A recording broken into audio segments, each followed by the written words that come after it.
They say water always finds a way.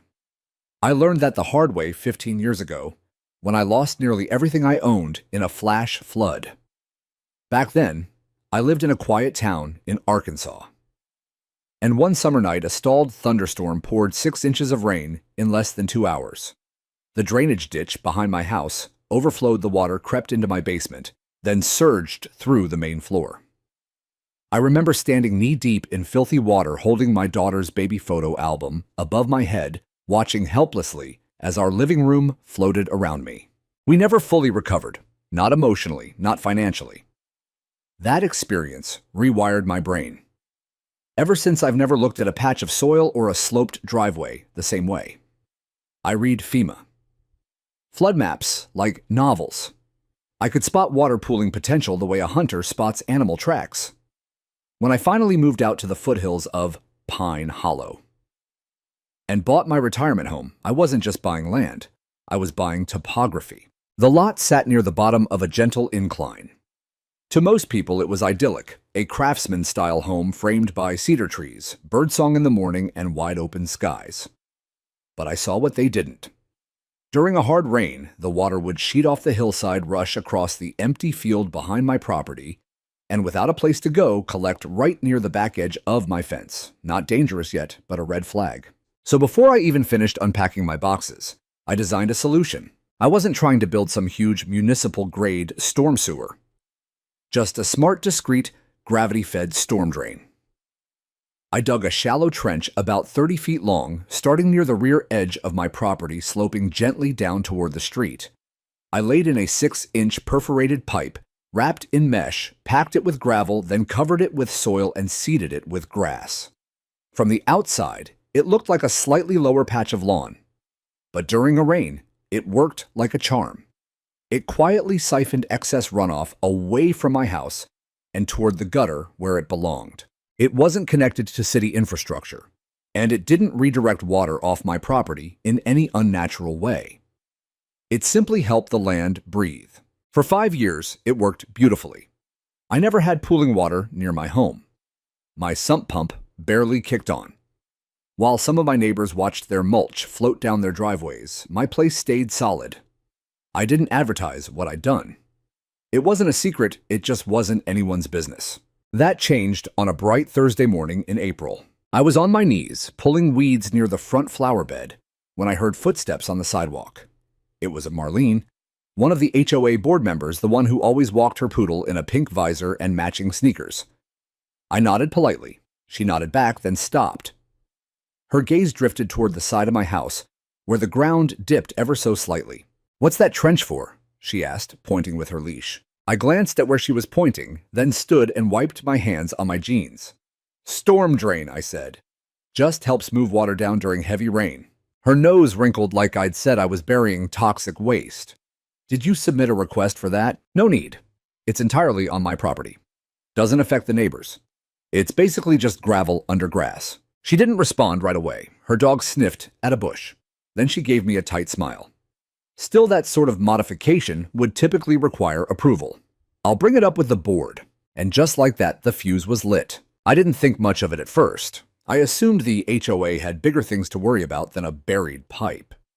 But a week later, I got the email, then the certified letter, then the formal violation notice printed on letterhead, citing obscure sections of the community design guidelines that I swear weren't in the handbook I was given when I moved in. Unapproved alteration of drainage structure, potential disruption of neighborhood aesthetics, unauthorized landscaping modification subject to correction. I reread the letter 3 times. My hands trembled not with fear, but with frustration. It wasn't about rules. It was about control. They didn't care if my solution was safe. They cared that it didn't pass through them. I took a breath, then opened the old wooden cabinet, where I kept my disaster files. Out came my laminated FEMA flood maps, my slope analysis from when I surveyed the land before buying, and the soil percolation tests I ran in the first year.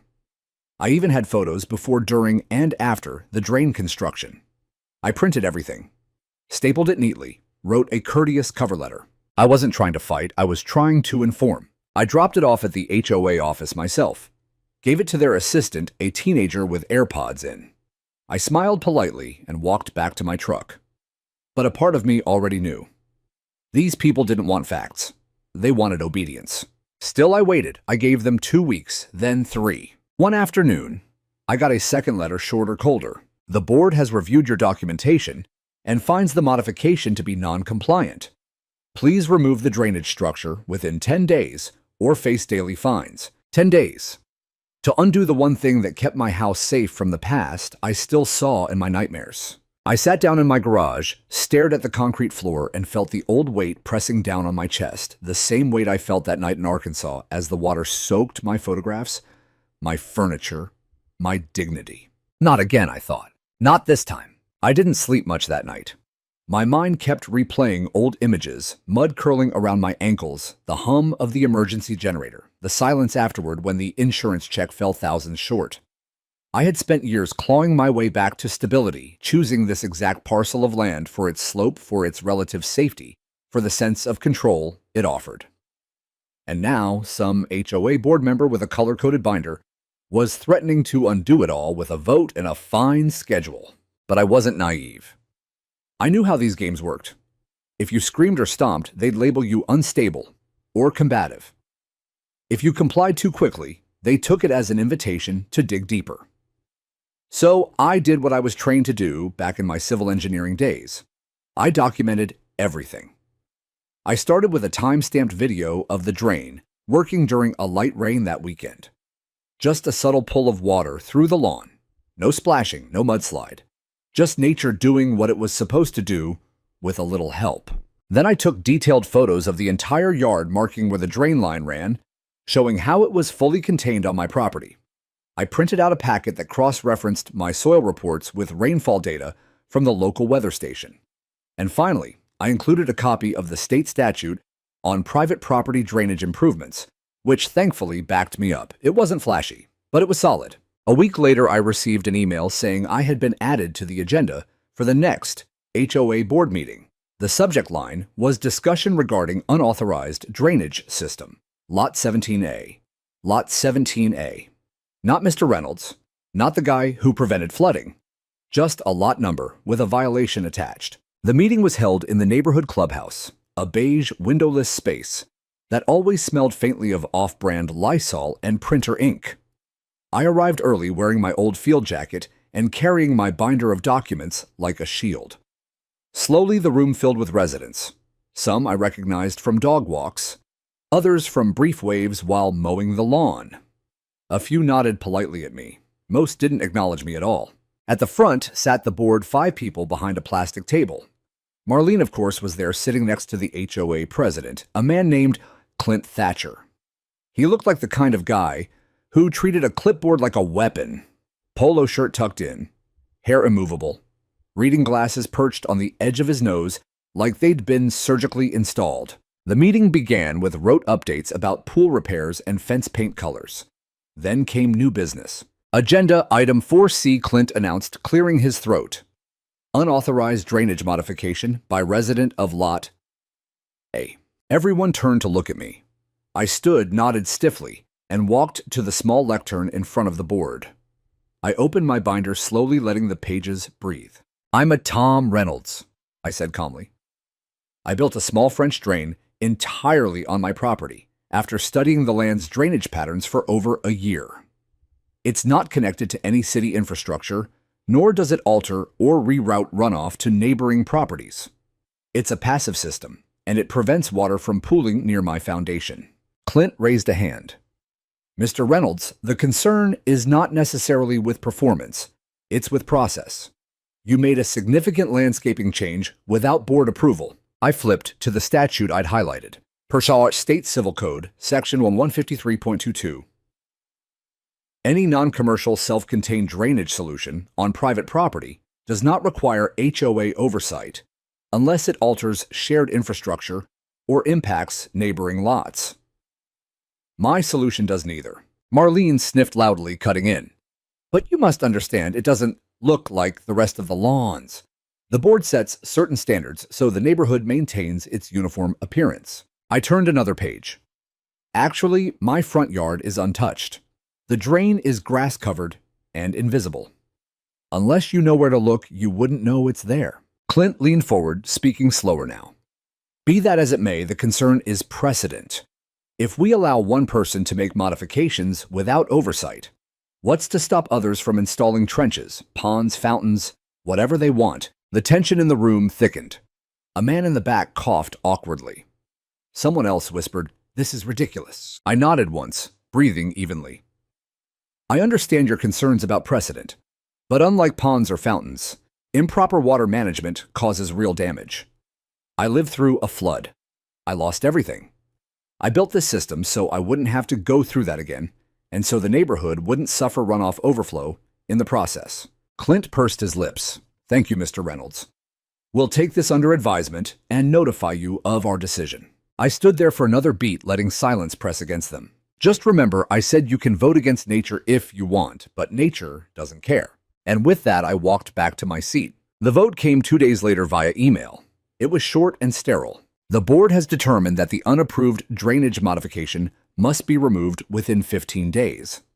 Failure to comply will result in daily fines of $70. I stared at the message for a full minute. Then I stood and walked out onto my back porch. The wind had shifted. Thick gray clouds were rolling in from the west, the kind that drag their bellies low across the valley like they're in no hurry. I felt the air tighten, heavy, wet. Rain was coming, and this time they'd feel it too. I didn't want a war. I wanted a dry crawl space, a safe perimeter, and to be left alone. But the board made it clear they had no interest in logic, just control. Still something in me, some leftover civility I hadn't shaken, refused to let it end there. Maybe it was the years I spent raising my daughter alone or the long days of site planning I'd done back in my engineering career where people's lives depended on details. You don't just walk away from truth when others ignore it. You try one last time to get through. So I drafted a letter. Not a rant, not a plea, just a clear professional warning. I opened with a reminder of the property layout and how runoff naturally traveled from the upper fields behind my home toward the neighborhood's lower basin right through the backyards of at least 4 other homes. I noted that when the land was developed, the city didn't install a retention pond or public drain system. Everything was left to gravity and luck. Then I included rainfall data trends from the past 5 years, showing how flash events were increasing in both frequency and intensity. Finally, I included 2 high-resolution maps, one from the Hoche County's Department of Public Works, and one that I personally annotated to show water flow paths during a 2-inch-per-hour rainfall event. In red, I highlighted the danger zones. 3 of them sat directly beneath Clint Thatcher's property line. I kept my tone neutral, almost detached. I wrote, "If the current slope-based drainage system is further interrupted by removal of established mitigations, e.g., my gravel trench, there is a high probability of backyard and garage-level flooding in any rainfall exceeding 1.5 per hour. Based on NOAA projections, we are due for such an event this season." I dropped the packet off at the HOA office in person. Marlene wasn't there, but the assistant took it and promised it would be reviewed. I knew it wouldn't be, but I had to try. I also emailed it twice. No response. So I did one more thing. I called the city. Not to complain. I wasn't filing a report. I just wanted clarity. I spoke to a junior engineer at Public Works, a guy named Aiden, who seemed surprised I knew what a swale cut was or how to calculate soil permeability without lab testing. We talked for nearly 30 minutes. He confirmed that while HOAs had discretion over community aesthetics and neighborhood rules, they did not override state or county stormwater regulations. And what's more, he said, if HOA actions created a situation that led to measurable property damage during a predictable weather event, well, that could lead to liability exposure, especially if they were warned ahead of time. "Would you mind putting that in writing?" I asked. He chuckled. "I can't give legal advice, but I'll send you a copy of the county's guidance documents. You can draw your own conclusions." I thanked him, printed the documents, and added them to my growing file. A few days later, 2 HOA contracted landscapers arrived at my property. They weren't wearing uniforms, just orange vests and frowns. One had a clipboard, the other a shovel. I met them at the side gate before they could step foot on my grass. "Can I help you?" "We're here to begin compliance work on the unauthorized structure," clipboard guy said, reading from a sheet. I glanced at the shovel. "That drain is covered by native sod. If you start digging, you'll disturb the root system and the soil stability. Sir, he said, not meeting my eyes, we were instructed to begin removal today. I folded my arms. Do you have a permit? That stopped him. He blinked. A permit to perform work that could impact the water flow across a developed property. Yes. And if you cause damage, I'll be holding your company accountable. He stepped back. I'll need to check with the HOA. You do that. They left without touching a blade of grass. But 2 days later, they came back with Clint in tow. Clint walked straight up to me like he owned the air I breathed. Mr. Reynolds, your refusal to comply is noted. If you obstruct our contractors again, we'll fine you for interference. I have documentation, I said calmly.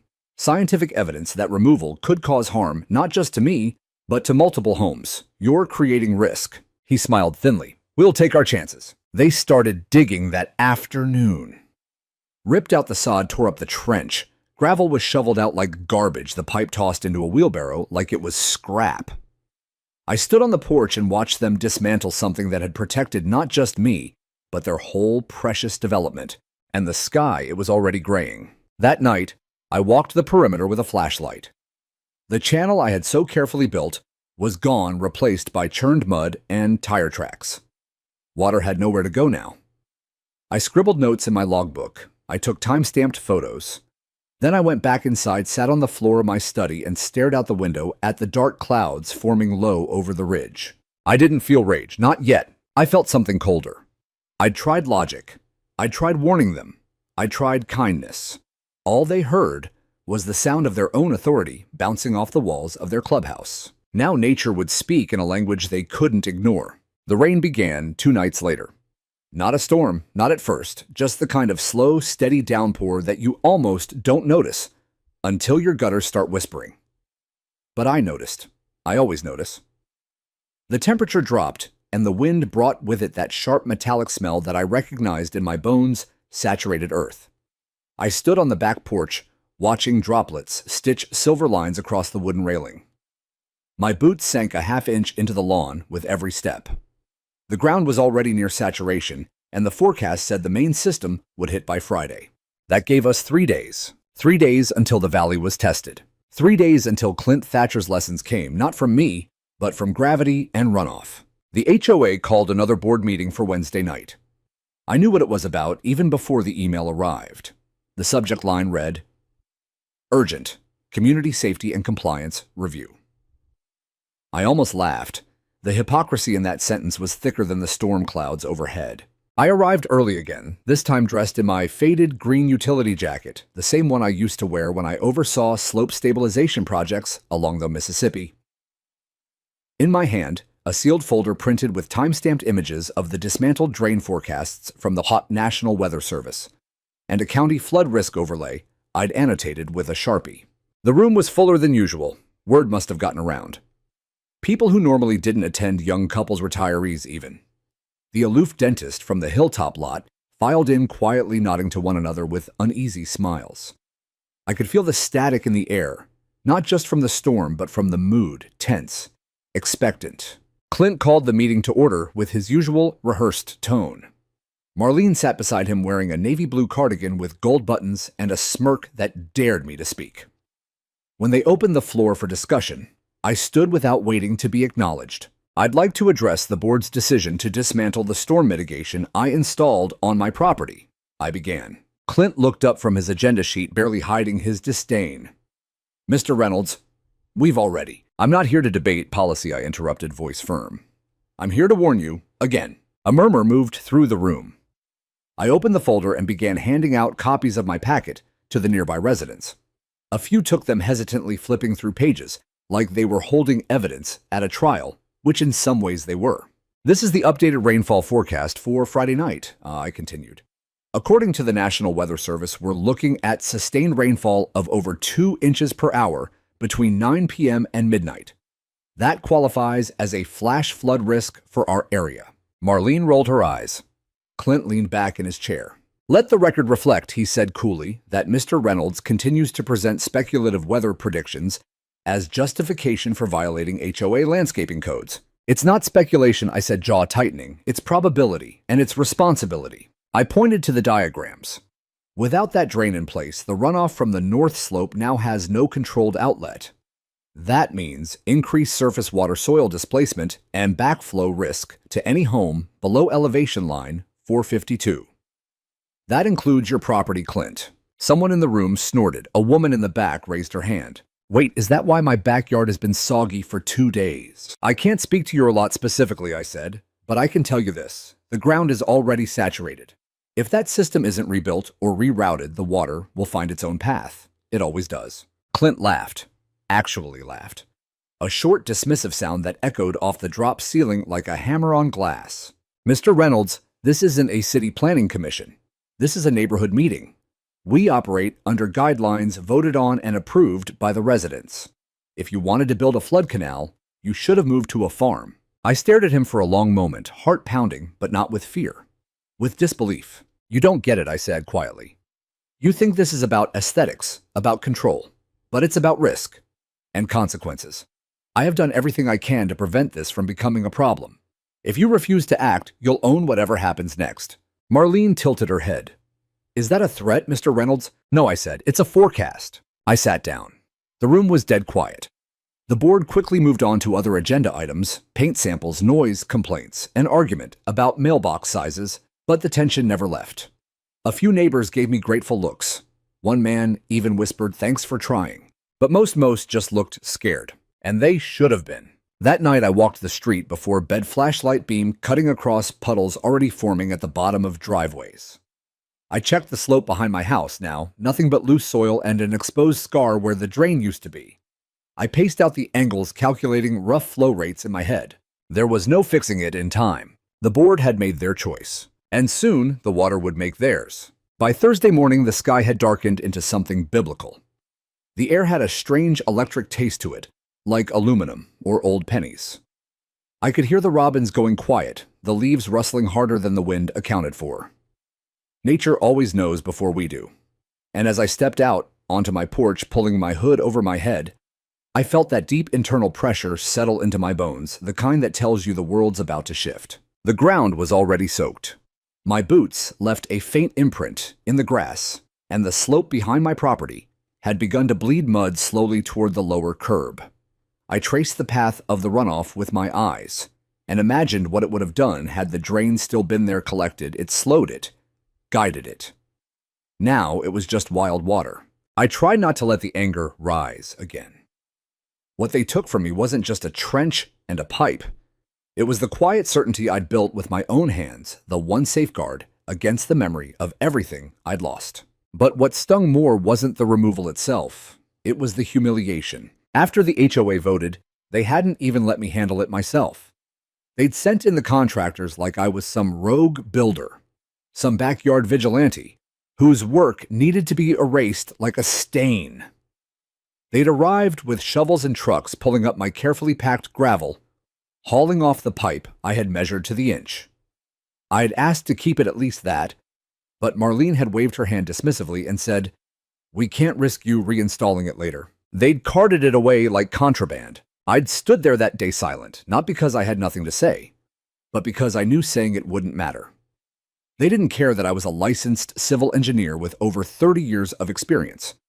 They didn't care that I'd buried my mother's wedding album after the Arkansas flood, or that my daughter, only 12 at the time, had been afraid of rain for 2 years afterward. They didn't care that the very ground they were so desperate to beautify had once taught me what it means to start over. To them, I was just a homeowner out of compliance. By late afternoon, the first wave of the storm hit. A slow gray curtain of rain that turned everything glassy. I watched from the window as the street began to shine, water sliding down toward the storm drains, but it was heavier than they expected. The newscaster said 1 inch per hour, then 2. By 7 p.m., emergency alerts had been issued for surrounding counties. I walked out with my flashlight and began to document. I started with the rear slope, now a shallow river. The water wasn't violent yet, but it was relentless, carving tiny channels down the hill like fingers searching for weakness. I took photos, marking timestamps. I followed the flow past my property line down toward the sidewalk that curved behind Clint Thatcher's backyard. There the water pooled. Not much yet. Just enough to turn his stone pathway into a sheen of mud. I walked further past the Simons house, past the Connolly's mailbox, both sitting lower on the block, and snapped more photos. The storm drain at the end of the cul-de-sac was already sputtering. The city hadn't cleared them out before spring. Leaves, twigs, and debris were building a blockade. And there was nothing stopping it now. I returned home, downloaded all the footage to an external hard drive, backed it up twice, and sent a copy to my daughter with the subject line, "Just in case." I ate dinner alone, grilled cheese and soup, and listened to the wind pull at the gutters. At 9:37 p.m., the real storm arrived. It came like a freight train, fat, heavy drops slamming against the roof like fists. Thunder cracked so loud it rattled the cabinets. I stepped outside into the chaos and was hit by a sheet of cold water. Visibility dropped to maybe 20 feet, but I could still hear it, something else louder than the rain. A deep, glugging sound from the street. I followed it. The water had breached the sidewalk. The runoff from the upper slope, with nowhere to go, had crossed into the Connolly's yard and was pushing against their garage door like a slow-motion battering ram. Next door, the Simons flower beds were underwater. But the worst was Clint's property. His carefully sculpted landscaping, the stones, the red mulch, the ornamental grass was gone. Washed clean off, replaced by a swirling, angry current that ran straight into his garage. His lights were on. I could see him through the window on the phone, pacing, shirt half soaked. He didn't see me standing in the rain across the street. But Marlene did. She burst out of her front door, barefoot, screaming something into the night, waving her arms like a conductor trying to halt a collapsing symphony. Her little decorative solar lights were floating across her front lawn. Her hydrangeas were gone. I stood there soaked, unmoving. She saw me and screamed, "Are you happy now?" Her voice cracked, panicked, like a child whose game turned real. I didn't answer. There was nothing to say. At 10:03 p.m., I heard the sirens. 2 fire trucks crawled into the neighborhood, their beams sweeping the street like searchlights. They slowed near the flooded homes, and firefighters stepped out in rain gear, shouting orders and inspecting basements. One house had water gushing from the foundation vents. Another had sandbags piled too late against the door. I didn't go near them. I didn't interfere. I just recorded. At 10:21 p.m., a firefighter knocked on my door. "You okay over here, sir?" I nodded, dry as a bone. He looked past me into the yard. No standing water. Nope. Any prior flooding issues? Not since I built the trench. He blinked. That one back there, we saw it in satellite overlay. Looked like it was designed to drain toward the street. It was, I said. He shook his head slowly. Smart. Shame it's not there anymore. I nodded once, a long, quiet breath in my chest. Yeah, shame. He left. I closed the door. The rain kept falling. And the HOA, they had finally gotten what they wanted. Control. Now they could sit in it neck deep. By dawn, the worst of the storm had passed, but the damage had only just begun to speak. I awoke not to silence, but to the sound of generators humming across the valley like a low, groaning prayer. My power had stayed on my elevation, and preparation had bought me that much, but many of my neighbors weren't as fortunate. I walked outside with a thermos of black coffee and the calm detachment of a man who had seen this all before. The street was a shallow river, opaque brown and glistening under a cold sky that still hung heavy with clouds. The air smelled of wet earth diesel fuel and something faintly metallic like the leftover breath of a machine that had worked all night long. Tree limbs had fallen in the east cul-de-sac. Mailboxes leaned like broken necks. Lawn chairs bobbed like forgotten toys in driveways now marked by the tide. And there, standing in the middle of the road in soaked sneakers and a raincoat too short for her frame, was Marlene. She was staring at the drain, not mine, the HOA's. The city installed overburdened inlet at the end of the street that now gurgled like a dying throat clogged with debris and surrounded by inches of standing water that refused to move. Her arms hung slack at her sides, her hair a frizzed halo of defeat. I approached, slowly, boots slapping softly through puddles. She turned to me when I was within 10 feet. Her face looked drawn raw. No eyeliner, no cleverness, just exhaustion. "Clint's house flooded," she said. "No preamble, no defense." "I figured," I replied. "Basement, garage, even the lower level, completely gone." His wife's Lexus floated into the hedge. "And you were right about the Connolly's place, too.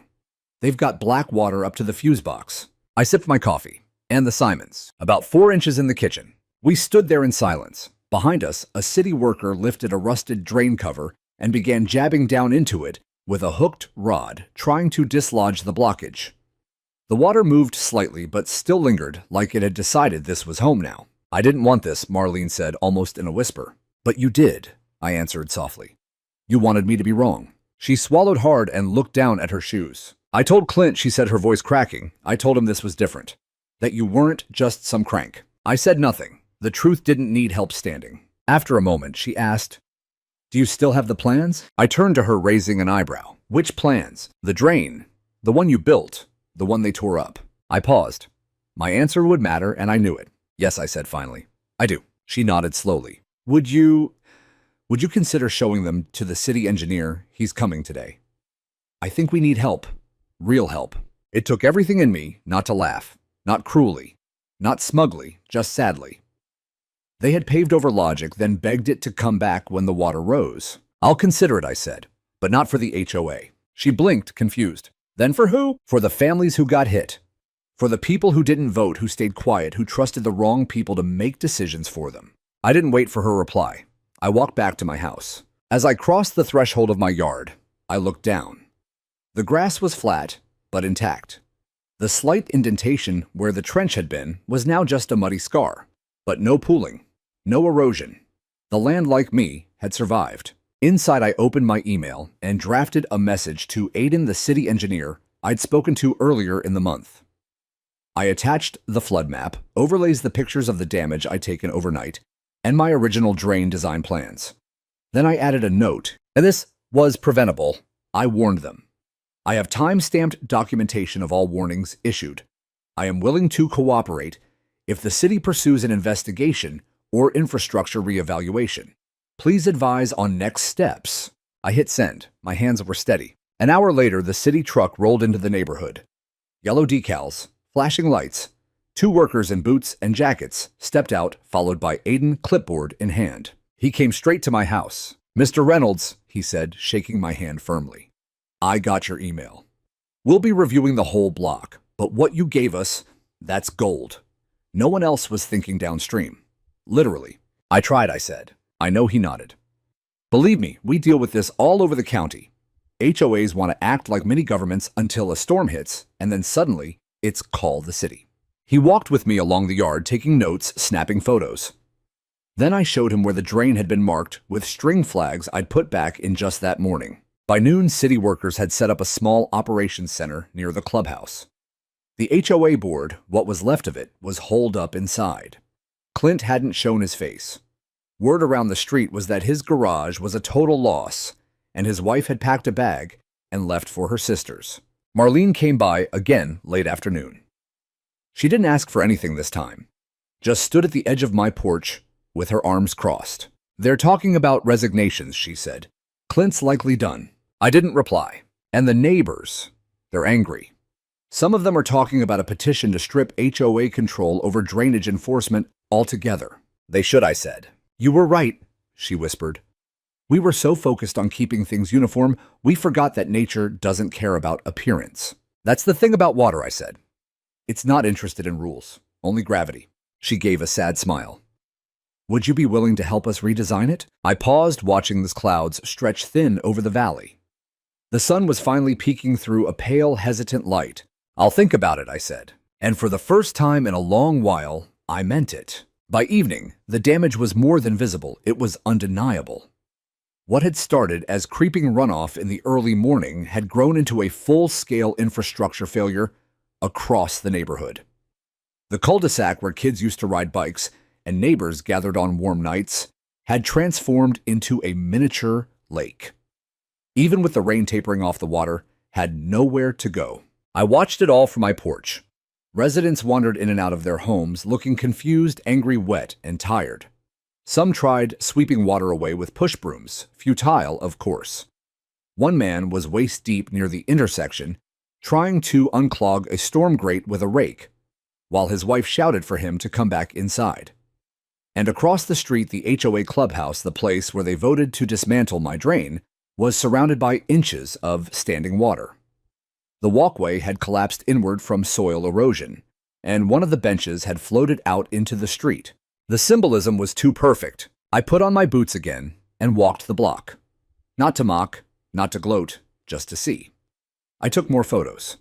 I paused at the Simons home where water had receded just enough to see the damage, a basement window cracked from pressure patio furniture strewn in strange places, and what looked like a soaked carpet hanging from the garage like a tongue. Mrs. Simons stood in the doorway, arms crossed tightly around her chest. Her eyes were red, but she smiled weakly when she saw me. "I'm sorry," she said. "About everything." "You don't owe me an apology," I said. "But we all just stood by," she whispered. "We saw them tear it out. We heard what you said. And we didn't say anything." I shrugged gently. People don't usually listen until water touches their feet. She laughed just once bitterly. Down the hill, I could see more city trucks arriving.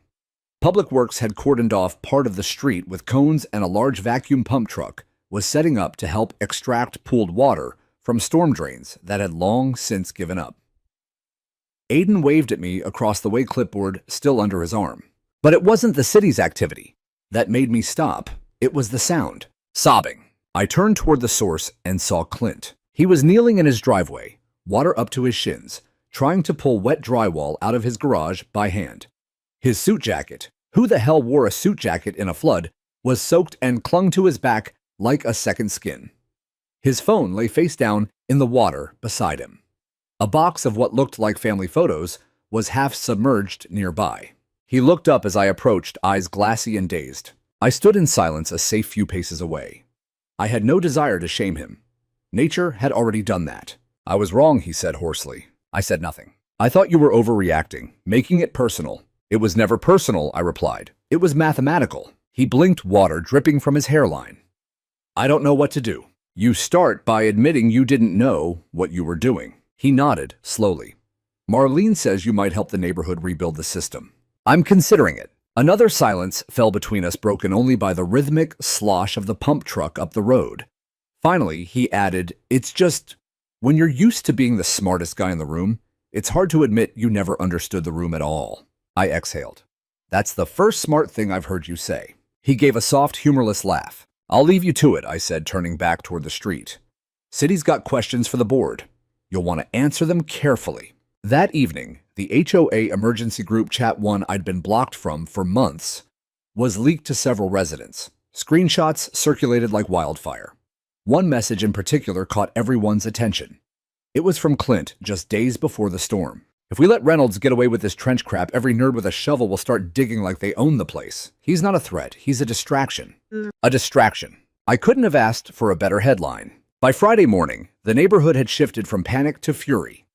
A few homes were still pumping water out, but the sun had returned in full force, casting brutal light on what was broken and who had broken it. A town hall was hastily scheduled for that afternoon, open air on the greenbelt above the flood line.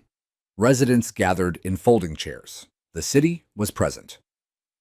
Aiden gave a short but damning presentation, complete with drone photos, water flow simulations, and a rundown of prior warnings the HOA had ignored.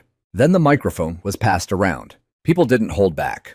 They demanded resignations. They demanded transparency. They demanded someone explain why the only man who saw it coming had been punished instead of listened to. Marlene stepped up first. She was shaking, voice thin but audible.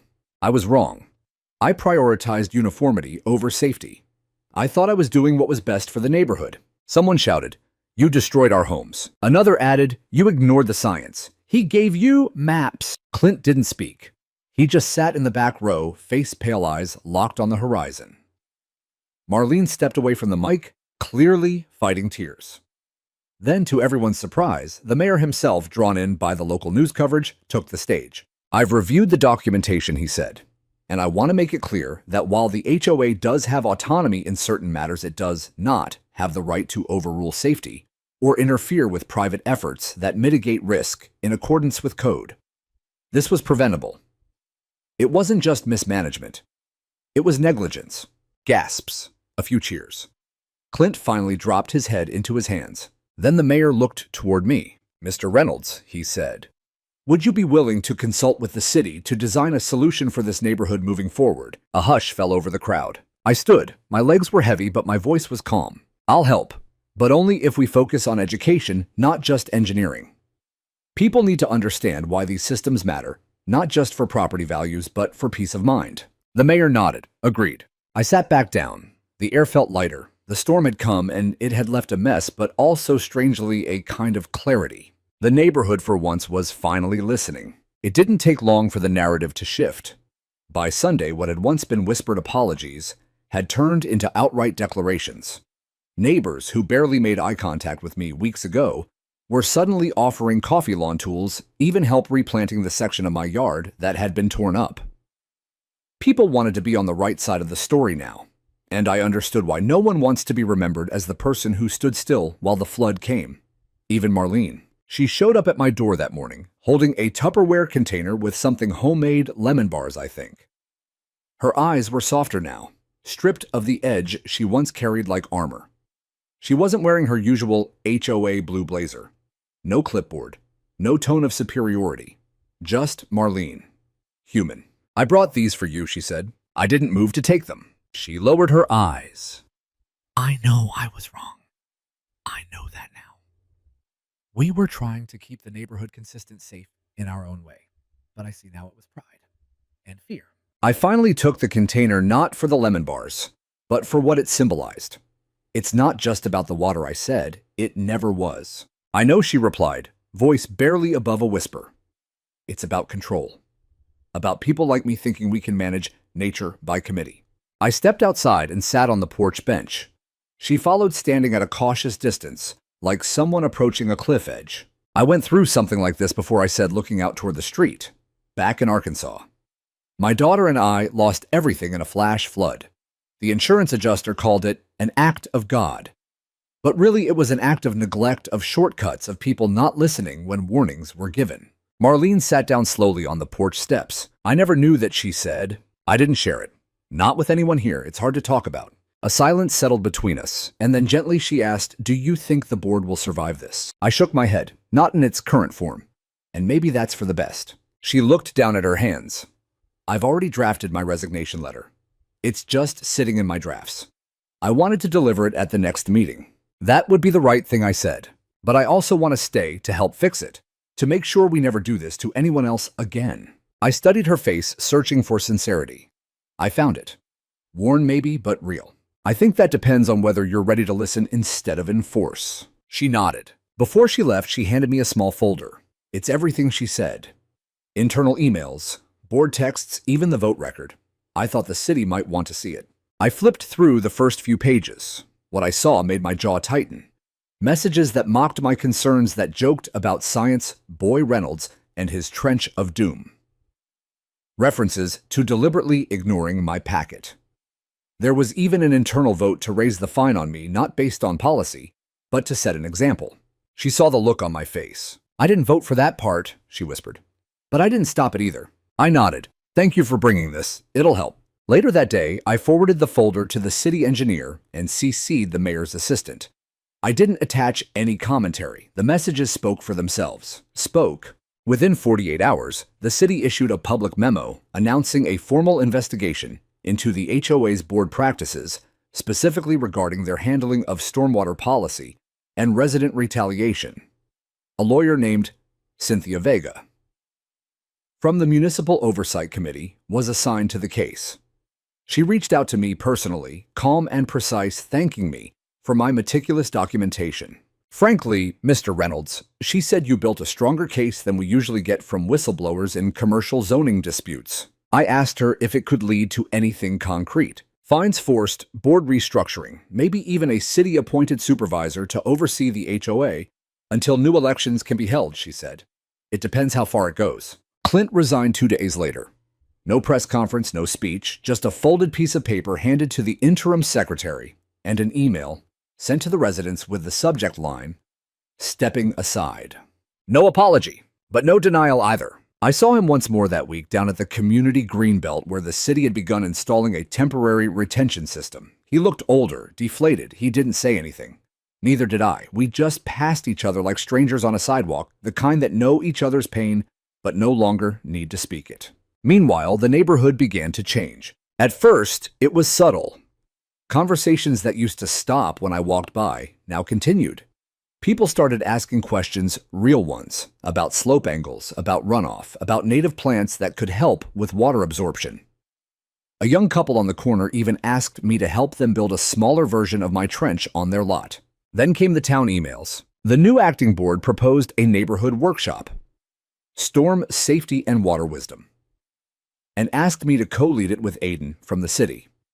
I nearly declined, but something in me softened. Maybe it was the way Mrs. Simon showed up at my door with a thank you card signed by half the block. Maybe it was the boy on his bike who waved at me and yelled, "Hey, you're the guy who stopped the flood," in a voice full of awe. Or maybe I just wanted to finally feel like my voice mattered here. I said yes. The night before the workshop, I stood out on my back lawn, flashlight in hand, and surveyed the slope once more. The string flags were still there, flapping gently in the wind, like little declarations of resilience. And beneath them, I could see the outline. Where the drain used to be, the trench, the gravel, the pipe, all gone now. But the ground remembered. So did I. And soon so would they. The community center was packed. More people than I'd ever seen attend a single HOA meeting. Folding chairs stretched from the dusty linoleum floor all the way back to the fire exit, where even latecomers leaned against the wall nodding quietly. There were retirees in worn cardigans, young families with toddlers bouncing on their laps, and teenagers who probably didn't even know what a floodplain was until now. At the front of the room, Aiden stood beside me in a button-down shirt and khakis, clicking through a PowerPoint on the projector screen. His voice was steady and clear, more teacher than bureaucrat. And this slide here shows what happens when stormwater infrastructure is compromised. In this case, we're talking about topography infiltration and interception points being altered. Now, let's zoom in. This overlay shows Pine Hollow during the April 12th event post-drain removal. As you can see, a murmur rippled through the crowd as the image changed to a thermal-colored gradient. Clint's house glowed red. Mine was dry. Aiden nodded toward me, stepping back. Now Tom Reynolds has generously agreed to walk us through the local realities. I took a breath. My knees ached slightly from standing too long, but I stepped forward anyway. This isn't about blaming, I began. It's about understanding. About what water does when it's not given a proper path. You've seen it. You've felt it. Now let's talk about how to prevent it. I walked them through all the slope analysis I had done years ago when I bought the property. I showed the hand-drawn plans I'd submitted to the HOA plans they ignored. I explained how a simple French drain system like mine, built with gravel and pipe and properly graded soil, could redirect hundreds of gallons of runoff safely into the city's gutter system without damaging adjacent lots. And I didn't stop there. I clicked to the next slide. Timeline of warnings. Email dates. Screenshots. HOA minutes, the letter from the city engineer. My annotated flood projection, sent before the storm. I watched people shift in their seats, eyes widening. This, I said, pointing at the list, is what accountability looks like. Not anger, not vengeance, just facts. A hand went up near the back. It was Mr. Lockett, a retired Army colonel who never said more than a few words at past meetings. What about the HOA, he asked. Can we legally remove their authority over safety issues? Aiden stepped in. Great question. The city is pursuing oversight at the moment.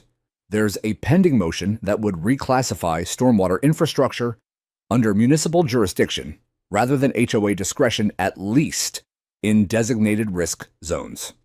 This neighborhood qualifies. Cheers broke out. Not wild ones, measured weary relief. People clapped in that way, where hands meet with both gratitude and regret. Another voice piped up. Mrs. Connolly, still visibly shaken from the flooding of her ground floor. What happens to the people who ignored the warnings? Aiden hesitated, but I stepped forward again. That's not my decision to make. And frankly, it's not what matters most anymore.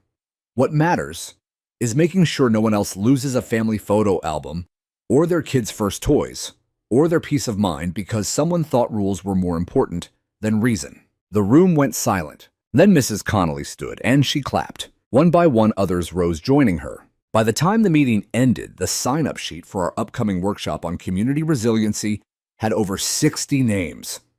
I offered to personally walk through the topography of anyone's lot who wanted help.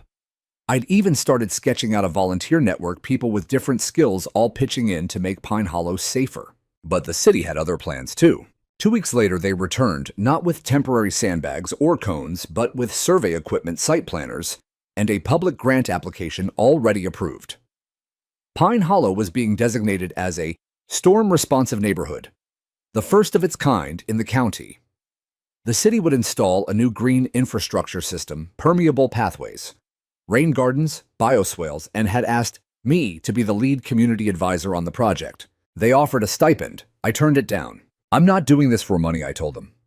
"I'm doing it because I can't let another kid go to sleep afraid of the rain like my daughter once did." Aiden smiled. "Then you're exactly who we need." Meanwhile, the HOA board continued to crumble. Clint's departure had left a vacuum, and Marlene's resignation letter, finally submitted, was read aloud at the next official gathering. She didn't sugarcoat it. I failed to listen. I failed to understand. And in doing so, I endangered this community. It ended with a plea that the new board do better. No one applauded, but no one scoffed either. Some changes were symbolic. The community clubhouse was temporarily renamed the Hollow Commons, and now hosted weekend discussions on everything from native plant landscaping to water-wise design. The old sign that read, "Pine Hollow HOA, Order through Consistency," was taken down and replaced with a new one, yet Pine Hollow, built to withstand. But some changes were deeply personal. Mrs. Simons planted a tree in her backyard where her flooded flower beds used to be. She named it Grace. Mr. Lockett replaced his sidewalk with permeable pavers and invited the neighborhood kids to help lay them, turning it into a kind of game. And me, I started walking again in the evenings. Not pacing, not patrolling, just walking. It was on one of those walks that I saw Clint again. He was at the far edge of the neighborhood, parked outside what used to be his pristine garage. He wasn't wearing a suit, just jeans, boots, and a windbreaker. He saw me, but didn't wave. I nodded once. He nodded back. And that was enough. Sometimes accountability doesn't come in a courtroom. Sometimes it comes when a man kneels in the mud and sees what the water took not just from others, but from himself. Spring arrived with a kind of softness we hadn't earned. The trees bloomed anyway, unbothered by our petty politics, their roots reaching quietly beneath soil, still reshaped by flood. Life, it seemed, continued. But we were different. Pine Hollow wasn't just a neighborhood anymore. It was a story. One whispered between residents, shared on news broadcasts, even featured in a community resilience blog that called us an accidental case study in the cost of ignoring science. I didn't care about the recognition. I cared that the ground didn't squelch beneath my boots anymore, that the air no longer smelled like mold and denial, that when rain appeared in the forecast, people no longer flinched, they prepared, because they finally understood that water doesn't negotiate. It just is. I spent my mornings at the edge of the slope behind my property, rebuilding not the exact same trench, but something better. Aided by a grant and 2 city interns, I designed a swale that looked like a natural curve of land framed with stones and planted with sedges and switchgrass. It absorbed runoff like a sponge and whispered with frogs at dusk. The city planned to replicate it in 4 other neighborhoods. Neighbors came to watch. Kids rode their bikes past it and called it the mini river.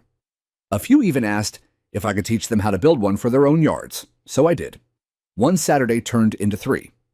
I drew sketches in chalk on driveways, used toy models to explain grade and runoff, and helped an elderly widow install a rain barrel that she now brags about to everyone who will listen. I never meant to become the neighborhood's water guy. But here I was, no longer an outsider, just Tom. At the first community meeting under the new board, I was invited not as a cautionary tale, but as an advisor. Aiden introduced me with a quiet smile, and a sentence I never expected to hear. "This man saved your basements and your dignity." People laughed. It was the good kind of laughter, warm, present, generous. I nodded awkwardly and said something about geology and gratitude, but my voice cracked halfway through. Not from sadness, from relief. Afterward, Mrs. Connolly brought me a basket of homemade sourdough. "My kitchen's dry now," she said, "because of you." Even Marlene sent a card. No return address, just a handwritten note on plain paper. "You were right." I hope we all remember what happens when we listen too late. Thank you for not giving up. I kept it in the back of my weather journal, tucked between soil reports and rainfall charts. Not because I needed it, but because reminders matter. Even for the strong ones. Then one morning, a knock at my door. It was Aiden again, only this time not with a clipboard, but with a certificate from the State Office of Environmental Affairs. He said, "You've been named a Community Steward of the Year.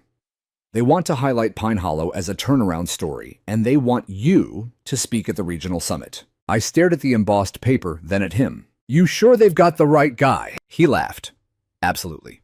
You took a trench, a pipe, and a problem and turned it into a movement. And frankly, we could use more people like you." I didn't say yes right away. I thought about it for a while, talking in front of strangers about a storm that almost broke me. But then I remembered the fear in Marlene's eyes, the silence in Clint's driveway, and the way the kids pointed to the swale and said, "That's where the water goes now." So I said yes. The summit was held in a downtown conference center surrounded by glass buildings and curated flower beds that hadn't seen real runoff in years. I stood behind a podium under soft lights, looking out at rows of city planners, council members, and engineers in matching lanyards. I told them our story not with drama, but with detail.